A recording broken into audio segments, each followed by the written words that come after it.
सुप्रभात छात्रों, आपका सबका वापस एक बार स्वागत है कक्षा 9वीं विषय हिंदी में।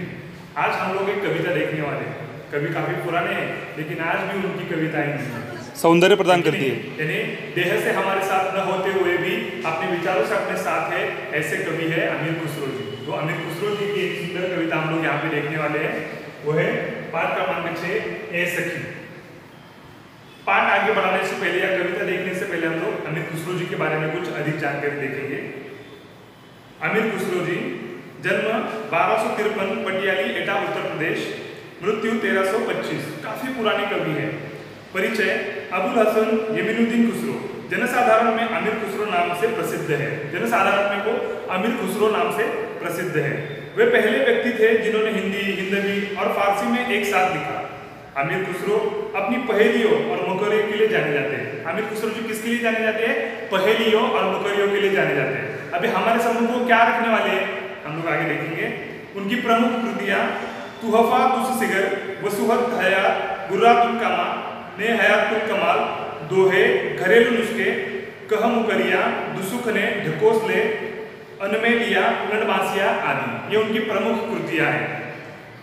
अभी इन्होंने इस पद्य में अपने समूह क्या रखा है, उस पद्य के संबंधी कुछ बातें करते हैं। तो यहाँ पे पहली चीज जो रखी है मुकरिया। मुकरिया माने क्या? देखिए, यह लोक प्रचलित पहेलियों का ही एक रूप है जिसका लक्ष्य मनोरंजन के साथ साथ बुद्धि चातुर्य की परीक्षा लेना है। यानी जैसे आप लोग अपने फ्रेंड्स को जैसे कुछ पहेलियां बुझाने के लिए बोलते हैं, वैसे ही कुछ पहेलियां यहाँ पे मुकरियों के माध्यम से, या मुकरिया भी कहा जाता है उन्हें, उसके माध्यम से कवि ने हमारे सम्मुख रखी है। अमीर खुसरो ने इन मुकरियों के माध्यम से अपनी विशेष शैली में पहेलियां एवं उनके उत्तर दिए। अभी उनकी विशेष शैली थी, काव्य करने की विशेष शैली थी, जिस काव्य का फायदा क्या होता है? मनोरंजन के साथ साथ बुद्धि चातुर्य भी बढ़ता है। इसलिए इन मुकरियों का एक अलग स्थान यहाँ पे हमारे सम्मुख कवि ने रखने की कोशिश की है। तो चलिए आप और हम लोग देखते हैं इन मुकरियों के बारे में, ठीक है। तो पहली मुकरी यहाँ पे है ए सखी अमीर खुसरो जी। रात समय वह मेरे आवे, रात समय वह मेरे आवे, भोर भये वह घरी उठ जावे, यह अचरज है सबसे न्यारा। ए सखी साजन ना सखी तारा। तो यहाँ पे पहली मुकरी ध्यान से सुनिए एक बार वापस। रात समय वह मोरे आवे, भोर भये वह घरी उठ जावे, यह अचरज है सबसे न्यारा। ए सखी साजन ना सखी तारा। तो यहाँ पे पहली बुझाते हुए या पहली जो है वो नायिका हमारे सम्मुख रखते हुए कहती है कि नायिका यानी जो पहेलियां देने वाली लड़की है, दो सखियां एक दूसरे के साथ क्या कर रही है? यहाँ पे वार्तालाप कर रही है, एक दूसरे को पहेलियां बुझा रही है एक दूसरे के साथ। जो पहेली बताने वाली है वो अपनी नायिका है। मे भी नायिका का हाल ही में शादी हुई है और वो वापस अपने मायके आई है, या मायके में आई है या तो उसके ससुराल में उसकी सहेली उसको मिलने के लिए आई है। तो दोनों सखियां मिलकर बात कर रहे हैं, आपस में बात कर रहे हैं। तो वो क्या बात कर रहे हैं? तो यहाँ पे पहली मुकरी जो है उसमें वो बताती है कि रात समय वो मेरे आए। यानी प्रस्तुत कविता में नायिका अपनी सखी से पहेलियां बुझाते हुए कहती है कि रात समय वह मोरे आवे, रात होने के बाद वह मेरे पास आते हैं। रात के समय वह मेरे पास आते हैं, सुबह होते ही वो चले जाते हैं। यानी बहुत जल्दी सुबह, भोर, प्रातः काल, सुबह होते ही वो क्या कर जाते हैं? घर उठ चले जाते हैं, घर से निकल जाते हैं, मेरे पास से निकल जाते हैं। तो ऐसा कौन है, ऐसा कौन हो सकता है? वो अपनी सहेली को कविता के या मुकरियों के माध्यम से पूछती है। तो हालांकि अभी उसकी नई शादी हुई, इसलिए उसकी सहेली उत्तर क्या देती है? अरे ऐसा काम या ऐसा रात को आने वाला तो आपका साजन यानी आपके पतिदेव ही हो सकते हैं। तो यहाँ पे सखी उसकी पहेली बुझाते हुए कहती है, नहीं मेरी प्यारी सहेली, ये रात को जो आने वाला है और सुबह उठकर चला जाने वाला है वो बहुत सुंदर है, लेकिन वो रात को ही आता है और सुबह चला जाता है, इसलिए वो मेरा साजन नहीं, वो है एक तारा, चमचमाता हुआ रात का तारा, जो इसे हम लोग रात को देख सकते हैं, सुबह नहीं। ठीक है। दूसरी पहेली देखते हैं हम लोग यहाँ पे। वह आवे तब शादी होए, वह आवे तब शादी होए, उस दिन दूजा और न कोई। वह आवे तब शादी होए, उस दिन दूजा और न कोई, मीठे लगे वाके बोल, ए सखी साजन ना सखी ढोल। अभी दूसरी पहेली यहाँ पे बुझाते हुए अपनी जो पद्य की नायिका है वो नायिका बोलती है कि जब भी मांगू यानी जब वे आवे तब शादी होए, वो आने के बाद ही शादी होती है। ठीक है, वो नहीं आया तो शादी नहीं होती।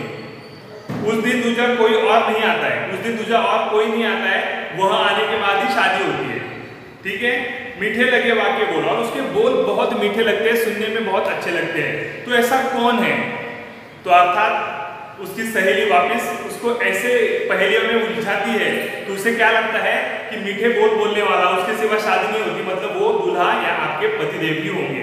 इसलिए वो उत्तर में बोलती है सखी साजन। ए सखी क्या बोलती है? वो साजन होंगे आपके या आपके पतिदेव होंगे। तो यहाँ पे वापस वो सहेली उत्तर देने में असमर्थ रहती है या गलत उत्तर देती है। उसका उत्तर होता है ढोल। अभी ढोल कैसे?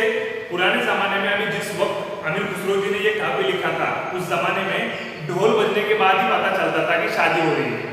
अभी तो हम लोग पटाखे चलाते हैं, आकाशदीप वगैरह छोड़ते हैं, बहुत बड़ा हंगामा खड़ा हो जाता है शादी होने के बाद, तुरंत शादी होने के बाद मिठाइयाँ वगैरह बांटी जाती है, बहुत कुछ हो जाता है। लेकिन उस समय ढोल के सिवा शादी मुमकिन नहीं थी, इसलिए वो ढोल जब बजने लगता है तो बहुत अच्छा लगता है दिल को कि चलो भाई किसकी शादी हो रही है। नायिका को भी अच्छा लगता है, नायक को भी अच्छा लगता है कि वो शादी हो रही है। और ढोल नहीं बजा इसका मतलब क्या है? वो शादी मानी नहीं जाती, ऐसा लगता नहीं कि वो शादी हो रही है। इसके लिए इसका जवाब भी यहाँ पे उसकी सहेली ने, नायिका की सहेली ने गलत दिया है। ठीक है, लेकिन उसने उसका जवाब बरोबर दिया है, ना सखी ढोल नहीं, सॉरी ना सखी साजन नहीं, वो तो एक ढोल है। तीसरी पहेली देखिए, जब मांगू तब जल भरी लावे, जब मांगू तब जल भरी लावे, मेरे मन की तपन बुझावे, मन का भारी तन का छोटा, ए सखी साजन ना सखी लोटा। अभी अगली पहेली जो दी है वो भी बहुत सुंदर है। आप देखिए यहाँ पे नायिका कहती है अपनी सखी से पहेलियां बुझाते हुए, कहती है, यहाँ पे दिया है, जब मांगू तब जल भर लावे, जब भी मुझे प्यास लगती है, जल की जरूरत होती है तो उसमें जल भर के लाता है।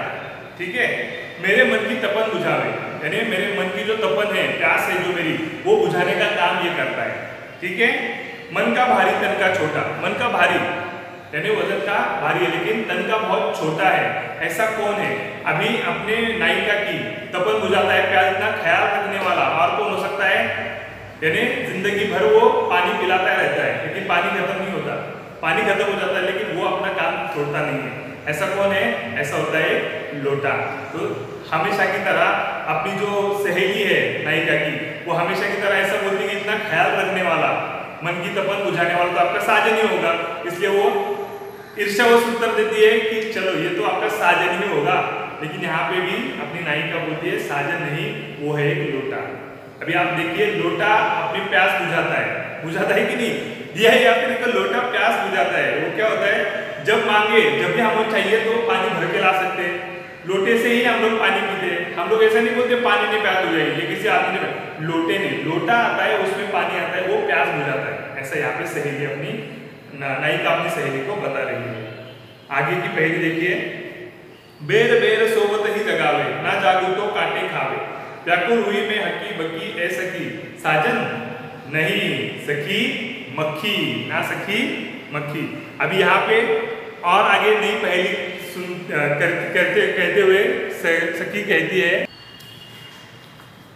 वापिस एक बार सुनिए, बेर बेर सोवत ही जगावे, ना जागू तो कांटे खावे, व्याकुल हुई में हक्की बक्की ए सजन सखी साजन ना सखी मक्खी। अब यहाँ पे अपनी जो नायिका है वो इस नई पहेली को बताते हुए, या नई पहेली उसके सामने रखते हुए कहती है कि ऐसी चीज है कि ये कौन सी चीज है कि रात समय जब मैं सोती हूँ, कि रात के समय जब मैं सोती हूँ तो मुझे सोते हुए जगाता है, गहरी नींद से जगाता है, और अगर मैं ना जागूं तो मुझे काट लेता है, काटता है, लेकिन नहीं, बार बार मैं उसको भगाती हूँ लेकिन वापस चला आता है। ऐसा कौन है? ऐसा कौन है? देखो, व्याकुल हुई मैं हक्की बुक्की, और मुझे क्या कर देता है, पूरी रात भर नींद नहीं आती इसलिए मैं व्याकुल हो जाती हूँ। ऐसा कौन है? मुझे व्याकुल करने वाला ऐसा कौन है? और मैं उसका कुछ नहीं कर सकती, इतना व्याकुल होने के बाद भी मैं उसका कुछ नहीं कर सकती, ऐसा कौन है? तो हमेशा की तरह नायिका की जो सहेली है वो उसे बताती है, वो तो जरूर आपका साजन ही होगा। सखी कहती है नहीं, नायिका कहती है नहीं सखी, वो साजन नहीं, वो तो एक मक्खी है जो मुझे काट खाती है और इतना परेशान करती है। ठीक है, आगे की पहली देखते हैं। अति सुरंग है रंग रंगीला, एक नुमंत बहुत चटकीलो, राम भजन बिन कभी न सोता, क्यों सखी साजन नहीं सखी तोता। अभी यहाँ पे देखिए उसने और एक पहेली बुझाते हुए यहाँ पे कहा है, नायिका कहती है कि वह बहुत सुंदर रंग वाला है, खुश मिजाज है, उसके साथ ही वह गुणवान और चमकीले रंगों वाला भी है, वह राम का परम भक्त है और राम भजन किए बिना वो सोता ही नहीं। ऐसा कौन है, कौन हो सकता है ऐसा? सखी तुरंत बोलती है, इतना सुंदर वर्णन, चटकीले रंगों वाला वगैरह करता है, राम भजन भी करता है और राम भजन किए बिना सोता नहीं है, ऐसा कौन हो सकता है? तो ऐसा कौन होता है? उसका साजन नहीं। उसकी सहेली गलत जवाब देती है, उसका सही जवाब होता है तोता। ठीक है, अभी आगे देखिए, यहां तक हम लोगों ने देख लिया है। हमारा कितना हो गया सिखा के? रात समय वो मोरे आवे, पहला स्टांजा हो गया है, पहली पद्य पंक्ति हो गई है, दूसरा हुआ 2 3 4 5 पंक्तियां हो गई है सिखा के। ठीक है, इन पंक्तियों में या इन मुकरियों में, इन पहेलियों में आपके सब समझ में आया ही होगा, आशा करते हैं, ऐसे आशा करते हैं। और आगे के जो पार्ट है वो हम लोग अगले वीडियो में देखेंगे। तब तक के लिए धन्यवाद।